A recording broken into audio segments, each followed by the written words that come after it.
അസ്സലാമു അലൈക്കും. ഈ നല്ല ചൂടുള്ളൊരു സമയത്ത് നല്ല ഹെൽത്തി ആയിട്ടുള്ള ഒരു ഡ്രിങ്ക് ഉണ്ടാക്കിയാലോ. ഇത് നമുക്ക് ക്ഷീണത്തിനും അതുപോലെ തന്നെ ദാഹത്തിനും വിശപ്പിനും ഒക്കെ നല്ലതാണ്. ഫുൾ ഹെൽത്തി ആയിട്ടുള്ള ഒരു ഡ്രിങ്ക് നമ്മുടെ കയ്യിലുള്ള ചേരുവകൾ മാത്രം വെച്ചിട്ടാണ് നമ്മളിത് ഉണ്ടാക്കിയെടുക്കുന്നത്. അപ്പോൾ ഇതുണ്ടാക്കുന്നത് എങ്ങനെയെന്ന് കണ്ടുനോക്കാം. കണ്ടുകൊണ്ടിരിക്കുമ്പോൾ ഇഷ്ടമാവുകയാണെങ്കിൽ നിങ്ങളുടെ സപ്പോർട്ടൊക്കെ ഉണ്ടാവുക. ലൈക്ക് ചെയ്യാനും സബ്സ്ക്രൈബ് ചെയ്യാനും കമൻറ്റ് ചെയ്യാനും മറക്കേണ്ട. ഇപ്പോൾ ഇതിന് വേണ്ടിയിട്ട് ഞാനിവിടെ ചെറുപയർ പരിപ്പാണ് എടുത്തിട്ടുള്ളത്. ഒരു 1/4 കപ്പ് എടുത്തിട്ടുണ്ട്. നമുക്കിത് കുക്കറിൽ ഇട്ട് കൊടുക്കാം. എന്നിട്ട് നന്നായിട്ടൊന്ന് വറുത്തെടുക്കുക. ഒരു കളറ് നന്നായിട്ട് മാറിക്കിട്ടും വരെ നന്നായിട്ട് നമുക്കൊന്ന് വറുത്തെടുക്കണം.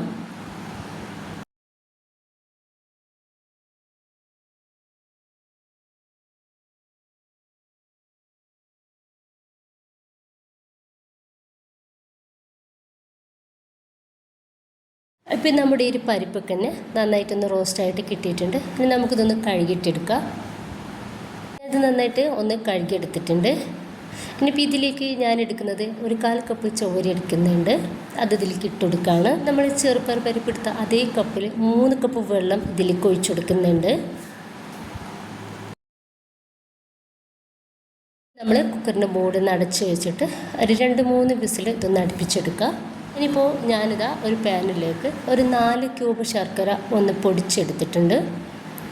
ഇനിയിപ്പോൾ അതിലോട്ട് 1 കപ്പ് വെള്ളം ചേർത്താണ്. എന്നിട്ട് നന്നായിട്ട് നമുക്കൊന്ന് മെൽറ്റ് ചെയ്തെടുക്കാം.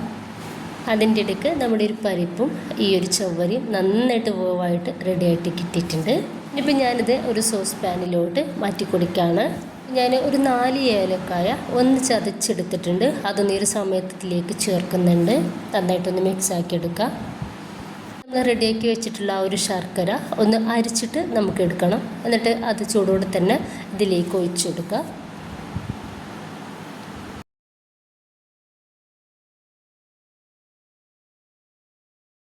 ഞാൻ കുറച്ച് കടല ഒന്ന് ചതച്ചെടുത്തിട്ടുണ്ട്. അതിൻ്റെ തോലൊക്കെ ഒന്ന് ഒഴിവാക്കി എടുത്തിട്ടുള്ളതാണ്. അത് ഇതിലേക്ക് ചേർക്കുന്നുണ്ട്. ഇത് നമ്മളിത് കുടിക്കുന്ന സമയത്ത് ഇത് കടിക്കുമ്പോൾ ഒരു പ്രത്യേക ടേസ്റ്റ് ആയിരിക്കും.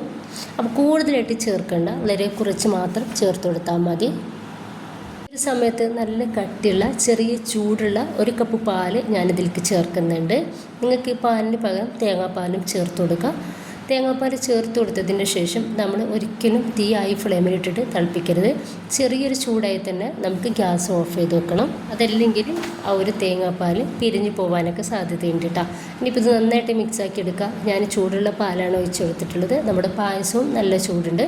അപ്പോൾ ഇത് തിളപ്പിച്ചെടുക്കേണ്ട ആവശ്യമില്ല കേട്ടോ. അപ്പോൾ ഞാനിതൊന്ന് ഗ്യാസ് ഒന്ന് ഓഫ് ചെയ്തെടുക്കുന്നുണ്ട്.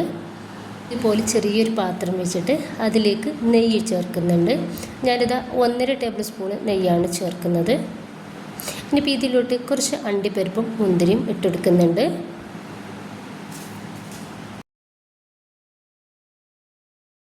റോസ്റ്റായി വന്നാൽ നമുക്കിത് പായസത്തിലേക്ക് ഒഴിച്ചു കൊടുക്കാം. അപ്പോൾ നല്ല ടേസ്റ്റിയാണിത്.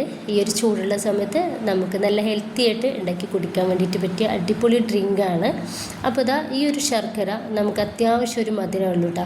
അപ്പോൾ ഈ ഒരു മധുരത്തിലാണെന്നുണ്ടെങ്കിൽ ഒന്നുകൂടി ടേസ്റ്റ് ആയിരിക്കും. കൂടുതൽ മധുരം വേണമെന്നുള്ളവർ ചേർത്ത് കൊടുക്കുക. അപ്പോൾ ഉണ്ടാക്കി നോക്കുക. നിങ്ങളുടെ അഭിപ്രായങ്ങൾ അറിയിക്കുക. ഇൻഷാ അല്ലാഹ്. ഓക്കെ.